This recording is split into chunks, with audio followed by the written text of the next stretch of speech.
Bismillahirrahmanirrahim. Assalamualaikum warahmatullahi wabarakatuh. Bertemu kembali kita pada hari ini untuk kelas Akidah tahun 4 bersama Muallim Faiz. Jadi insyaAllah untuk hari ini Muallim akan sambung lagi tajuk pada minggu yang lepas, iaitu beriman kepada qada dan qadar.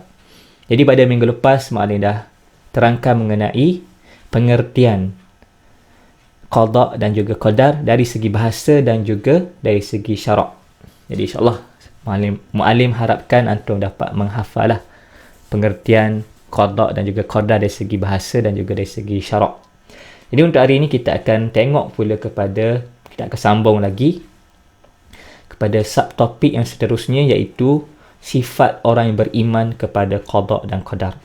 Jadi kalau kita nak menjadi orang yang beriman kepada qada dan qadar, kita kena tahulah apakah sifat-sifat yang kita perlu ada. Okey, sebelum kita nak masuk kepada tajuk kita pada hari ini, sama-sama kita saksikan dulu sebuah lagu daripada kumpulan Raihan yang Muallim coverkan lagu ini, lagu yang bertajuk Iman Mutiara. Tapi Muallim tak cover penuh lah, Muallim hanya cover part chorus saja. Okey, sama-sama kita saksikan. Iman tak dapat diwarisi dari seorang ayah yang bertakwa. Ia tak dapat dijual beli. Ia tiada di tepian pantai. Walau apa caranya jua, engkau mendaki gunung yang tinggi, engkau merentas lautan api, namun tak dapat jua dimiliki jika tidak kembali pada Allah. Jika tidak kembali pada Allah.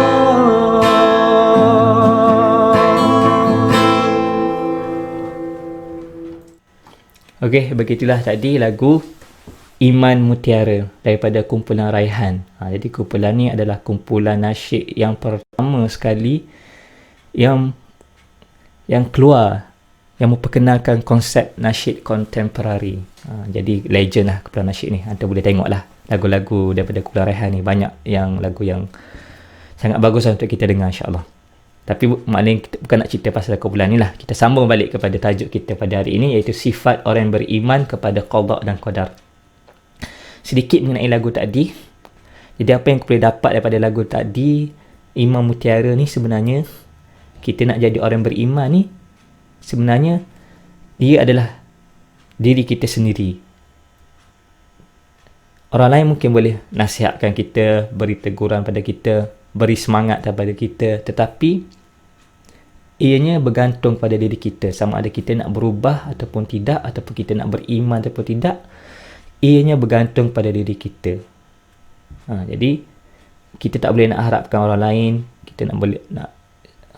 Jadi kita sendirilah yang kena jadi orang yang beriman tu, berusaha untuk menjadi orang-orang yang beriman, insyaAllah. Jadi kita akan tengok hari ini sifat orang yang beriman kepada qada dan qadar. Okey, yang pertama, sifat orang yang beriman kepada qada dan qadar ni adalah takut dan harap. Jadi ia adalah satu perasaan yang perlu ada dalam diri seorang yang beriman, perasaan takut dan juga perasaan harap. Dua perasaan ni. Okey. Takut dan harap ni adalah dua perkara yang berbeza, tapi perlu ada dua-dua ni. Dan dua-dua ni akan seimbangkan perasaan takut dan juga perasaan harap. Jadi apa itu takut? Takut apa sebenarnya? Kita takut kepada hantu, takut kepada orang, atau takut kepada harimau ataupun binatang-binatang yang berbahaya. Okay, takut sebenarnya adalah kita takut kepada azab Allah. kita mesti ada satu perasaan kita takut kepada azab Allah yang sangat pedih dan sangat dahsyat lah. Kalau kita nak bandingkan dengan kesiksaan ataupun azab yang ada kat dunia ni, yang paling teruk sekalipun, kalau kita nak bandingkan dengan azab Allah di akhirat, tak dapat kita bandingkan lah betapa dahsyatnya dan azab Allah itu di akhirat nanti. Jadi sebab itulah kita kena takut. Kalau azab dekat dunia ni pun kita rasa takut, apatah lagi azab Allah di akhirat nanti. Okey, seterusnya berharap pula tu macam mana? Kita berharap kepada keampunan Allah. Kita sebagai seorang manusia biasa pasti tidak akan terlepas daripada membuat dosa ataupun kesilapan. Jadi kita kena sentiasa mengharapkan supaya Allah mengampunkan dosa-dosa kita. Kerana kita tahu, kerana tadi kita takut kan kepada azab Allah kan. Bila kita buat dosa, pastinya kita akan diazab oleh Allah. Sebab tu kita kena mengharapkan keampunan daripada Allah Subhanahu Wa Taala. Itu sifat yang pertama yang perlu ada, iaitu sifat takut dan harap. Okay, yang kedua pula adalah berusaha. Tak cukup hanya sekadar kita ada perasaan dalam hati saja, tapi kita tak buat apa-apa pun. Kita aku dah takut ni, aku dah rasa, aku berharap Allah supaya ampunkan dosa aku, tapi dari segi perbuatan kita tak buat apa-apa pun. Jadi tak sempurna lah, tak cukup lah sekadar itu sahaja. Jadi kita kena berusaha. Dalam hidup ni kita mesti ada usaha untuk kita nak jadi orang yang beriman, untuk kita berjaya, untuk kita dapatkan sesuatu, kita kena ada usaha lah. Tak boleh kita duduk saja kan. Okay. Jadi berusaha tu perlu ada lah. Itu yang kedua. Dan yang ketiga, sifat orang yang beriman kepada qada dan qadar ni, setelah berusaha, dia mesti ada sifat ni, iaitu tawakal. Biasa kita dengar, kita kena bertawakal kepada Allah, Jadi apa sebenarnya itu tawakal? Apa maksud tawakal sebenarnya? Okay, maksud tawakal adalah berserah diri kepada Allah setelah berusaha. Maknanya tambah berusaha kan. Jadi tawakal ni adalah kita serahkan hasil itu kepada Allah setelah kita berusaha. Kita dah berusaha macam-macam dah, tetapi keputusan dia, hasil dia itu kita serahkan kepada Allah. Sama ada Allah nak bagi kejayaan, nak bagi hasil yang terbaik untuk kita, itu jadi kita terimalah.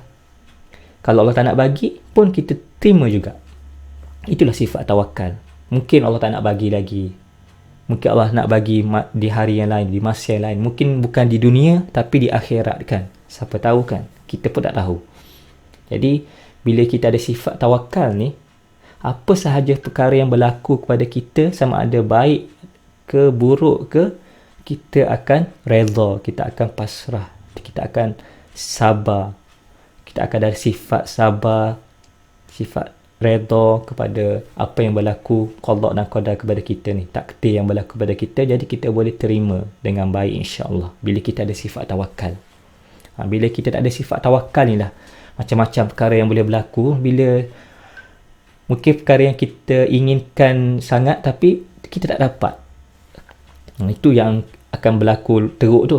Tapi kalau kita ada sifat tawakal ni, insya-Allah kita boleh terima lah. Walaupun mungkin perasaan sedih, kecewa tu mungkin ada, mesti ada. Tapi sebab kita sebagai manusia biasa kan, tapi kita kena tenangkan balik diri kita. Kita kena ingat balik bahawa qada itu sebenarnya adalah di bawah kuasa Allah. Hasilnya itu sebenarnya adalah di bawah kuasa Allah, bukannya kuasa kita. Kita hanyalah berusaha dengan yang paling terbaik yang kita boleh buat. Jadi insya-Allah itu adalah sifat-sifat orang yang beriman kepada qada dan qadar. Jadi insya-Allah lah, semoga kita dapat amalkan dalam kehidupan kita untuk kita nak jadi orang yang beriman kepada qada dan qadar. Kerana apa yang akan berlaku pada kita, kita pun tak tahu apa yang akan berlaku. Tapi apa yang kita boleh buat adalah usaha kita lah.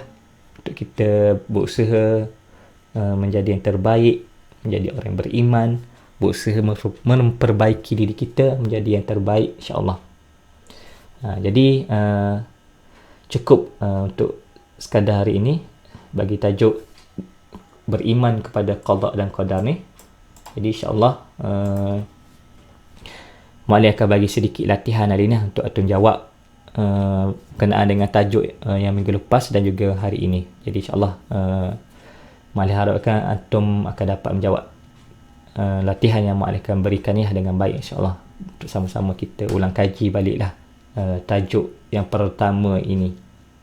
Jadi insyaAllah sekian saja daripada Mu'allim. InsyaAllah kita akan jumpa lagi pada minggu hadapan, insyaAllah. Wallahu alam. Assalamualaikum warahmatullahi wabarakatuh.